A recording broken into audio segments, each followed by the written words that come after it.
ನನ್ನ 9th ಮಂತಲ್ಲಿ ನನ್ನ daily routine ಯಾವ ಥರ ಇರ್ತಾಯಿತ್ತು ಅಂದರೆ, ನನಗೆ 9th ಮಂತ್ ಫುಲ್ಲು ಯಾವಾಗ ಡೆಲಿವರಿ ಆಗುತ್ತೋ, ಯಾವ ಥರ ಪೇಯ್ನ್ಸ್ ಬರುತ್ತೆ ಅನ್ನೋ ಚಿಂತೆಯಲ್ಲೇ ಕಳ್ತಿದ್ದೀನಿ ನಾನು. ಯಾಕಂದರೆ ಸ್ವಲ್ಪ ಜನ ಹೇಳ್ತಾ ಇದ್ರು ಆ ಥರ ಪೇಯ್ನ್ಸ್ ಬರುತ್ತೆ, ಹಿಂಗಿರುತ್ತೆ, ಅದು ಬೇಡ ಇದು ಬೇಡ, ಸಿ ಸೆಕ್ಷನ್ ಮಾಡಿಸ್ಕೊ, ನಾರ್ಮಲ್ ಏನಕ್ಕೆ ಕಷ್ಟ ಆಗುತ್ತೆ, ನಿನ್ನ ಕೈಯಲ್ಲಿ ಆಗಲ್ಲ ಅಂತ ಹೇಳಿರೋರು ಇದ್ದಾರೆ ನನಗೆ. ಹಿಂಗೆ ಯಾರಾದರೂ ನಮ್ಮ ರಿಲೇಷನ್ಸ್ ಯಾರಾದರೂ ಸಿಕ್ಕಿದಾಗ ಹೇಳ್ತಾ ಇದ್ರು, ನಿನ್ನ ಕೈಯಲ್ಲಿ ನಾರ್ಮಲ್ ಆಗಲ್ಲ ಬಿಡು, ಆರಾಮಾಗಿ ಸಿ ಸೆಕ್ಷನ್ ಮಾಡಿಸ್ಕೊ, ಆರಾಮಾಗಿರುತ್ತೆ, ಸ್ವಲ್ಪ ದಿನ ಅಷ್ಟೇ ಪೇಯ್ನ್ ಇರುತ್ತೆ ಮತ್ತೆ ಸರಿ ಹೋಗುತ್ತೆ, ನೀನು ಬೇರೆ ತೀರಾ ಸಣ್ಣ ಇದೆಯಾ, ನಿನ್ನ ಕೈಯಲ್ಲಿ ಆಗಲ್ಲ, ತುಂಬ ನೋವು ಬರುತ್ತೆ, ನಾರ್ಮಲ್ ಡೆಲಿವರಿ ತಡ್ಕೊಳ್ಳೋ ಶಕ್ತಿ ನಿನಗಿಲ್ಲ, ನಿನ್ನ ಕೈಯಲ್ಲಿ ಆಗಲ್ಲ, ಆರಾಮಾಗಿ ಸಿ ಸೆಕ್ಷನ್ ಮಾಡ್ಕೋ, ಚೆನ್ನಾಗಿರುತ್ತೆ ಅಂತ ಹೇಳ್ತಾ ಇದ್ರು. ಅವರು ಆ ಥರ ಹೇಳ್ದಾಗ್ಲೆಲ್ಲ ನಿಜವಾಗ್ಲೂ ನನಗೆ ತುಂಬಾ ನಗು ಬರ್ತಿತ್ತು. ಯಾಕಂದರೆ ನಂಗೆ ನಾರ್ಮಲ್ ಆಗುತ್ತೆ ಅಂತ ನಾನು ತುಂಬಾ ಕಾನ್ಫಿಡೆಂಟ್ ಆಗಿ ಇದ್ದೆ. ಬಟ್ ಈ ಥರ ಹೇಳ್ದಾಗ್ಲೆಲ್ಲ ನಿಜವಾಗ್ಲೂ ಸ್ವಲ್ಪ ಸಿಲ್ಲಿ ಅಂತ ಅನಿಸ್ತಾ ಇತ್ತು. ಅವ್ರಿಗೆಲ್ಲ ಸಿ ಸೆಕ್ಷನ್ ಆಗಿದೆ, ಬಟ್ ನನಗೆ ಎಲ್ಲಿ ನಾರ್ಮಲ್ ಆಗಿಬಿಡುತ್ತೋ ಅಂತ ಆರಾಮಾಗಿ ಸಿ ಸೆಕ್ಷನ್ ಮಾಡ್ಕೊ ಅಂತ ಹೇಳಿರೋ ಜನನೂ ಇದ್ದಾರೆ ನನಗೆ. ಸೊ ನಾನು 6th ಮಂತಿಂದ 9th ಮಂತ್ವರೆಗೂ ಹಾಸ್ಪಿಟ್ಲಲ್ಲಿ ಏನೇನು ಎಕ್ಸಸೈಸ್ನ ಹೇಳ್ಕೊಟ್ಟಿದ್ದಾರೋ ಅದನ್ನೆಲ್ಲ ಕ್ಲೀನಾಗಿ ಫಾಲೋ ಮಾಡಿದ್ದೀನಿ. ಮತ್ತು ಅವ್ರು ಹೇಳ್ದಂಗೆ ಒಂದೊಳ್ಳೆ ಫುಡ್ ಡೈಟ್ನ ಕೂಡ ಫಾಲೋ ಮಾಡಿದ್ದೀನಿ.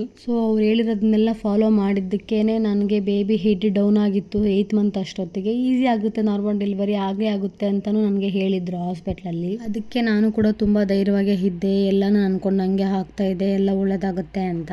ಅವರು ಹೇಳಿರೋ ಎಲ್ಲ ಕೆಲಸಗಳನ್ನು ನಾನು ಮನೆಯಲ್ಲಿ ಕುತ್ಕೊಂಡು ಮಾಡೋ ಎಲ್ಲ ಪ್ರತಿಯೊಂದು ಕೆಲಸಗಳನ್ನು ಮಾಡಿದ್ದೀನಿ ಈಸಿ ಆಗಲಿ ಡೆಲಿವರಿಗೆ ಅಂತ. ಮತ್ತು ನನಗೆ 9th ಮಂತ್ ಕೂಡ ಕಂಪ್ಲೀಟ್ ಆಯಿತು, ಪೇಯ್ನ್ಸ್ ಅನ್ನೋದೇ ಬಂದಿರಲಿಲ್ಲ. ಅಂದರೆ 36 ವೀಕ್ಸ್ ಕಂಪ್ಲೀಟ್ ಆಯಿತು. ಹಾಸ್ಪಿಟ್ಲ್ ಹೋದಾಗ ಕೇಳಿದ್ವಿ ಈ ಥರ ಪೇಯ್ನ್ಸೇ ಬರ್ತಾ ಇಲ್ಲ ಅಂತ. ಬಟ್ ಅವರು ವೆಯ್ಟ್ ಮಾಡಬೇಕು ಪೇಯ್ನ್ಸ್ ಬರೋವರೆಗೂ ಅಂತ ಹೇಳಿದರು. ಇಷ್ಟು ದಿನ ನಾರ್ಮಲ್ ಆಗಿ ಚೆಕಪ್ಗೆ ಹೋಗ್ತಾ ಇದ್ವಿ monthly. But 8th 9th ಮಂತಲ್ಲೆಲ್ಲ weekly ಕರಿತಾ ಇದ್ರು ನಮಗೆ ಚೆಕ್ ಮಾಡೋಕ್ಕೆ, ಯಾವ ಥರ ಇದೆ ಪೊಸಿಷನ್ ಎಲ್ಲ ಚೆಕ್ ಮಾಡೋಣ ಅಂತ. ಎಲ್ಲ ಕರೆಕ್ಟಾಗೇ ಇತ್ತು, ಬಟ್ ನನಗೆ ಪೇಯ್ನ್ಸ್ ಅನ್ನೋದೇ ಬಂದಿರಲಿಲ್ಲ 9th ಮಂತಲ್ಲಿ. ನನಗೆ 10th ಮಂತ್ಗೆ ಬಿದ್ದ ಮೇಲೆ 2 ವೀಕ್ಸ್ಗೆ ಡೆಲಿವರಿ ಆಗಿದ್ದು. ಅಂದರೆ 38 ವೀಕ್ಸು ಕರೆಕ್ಟಾಗಿ ಕಂಪ್ಲೀಟ್ ಆಗಿತ್ತು. 39th ವೀಕ್ಗೆ ಬಿತ್ತು, ಫಸ್ಟ್ ಡೇನೇ ಡೆಲಿವರಿ ಆಯಿತು ನನಗೆ. ಅವರು ಹೇಳಿದ ಪ್ರೊಸೀಜರ್ ಎಲ್ಲ ಕ್ಲೀನಾಗಿ ಫಾಲೋ ಮಾಡಿದ್ದೆ. ಮತ್ತು ನಾನು ಕೂಡ ಪ್ರಿಪೇರ್ ಆಗಿದ್ದೆ ನಾರ್ಮಲ್ ಡೆಲಿವರಿಗೆ ಅಂತ. ಸೊ ನನಗೆ ನೀಟಾಗಿ ನಾರ್ಮಲ್ ಡೆಲಿವರಿನೇ ಆಯಿತು. ಅದು ಬರೀ 16 ಮಿನಿಟ್ಸಲ್ಲೇ ನನಗೆ ಡೆಲಿವರಿ ಆಗೋಯ್ತು. ಆ್ಯಕ್ಚುಲಿ ಹೇಳ್ಬೇಕಂದ್ರೆ ತುಂಬಾ ಓವರ್ ಆಗಿ ಪೇಯ್ನ್ಸ್ ಬರುತ್ತೆ ನಾರ್ಮಲಲ್ಲಿ, ಬಟ್ ತಡ್ಕೋಬೇಕು ಅಷ್ಟೇ, ಈಸಿಯಾಗಿ ಡೆಲಿವರಿ ಆಗುತ್ತೆ.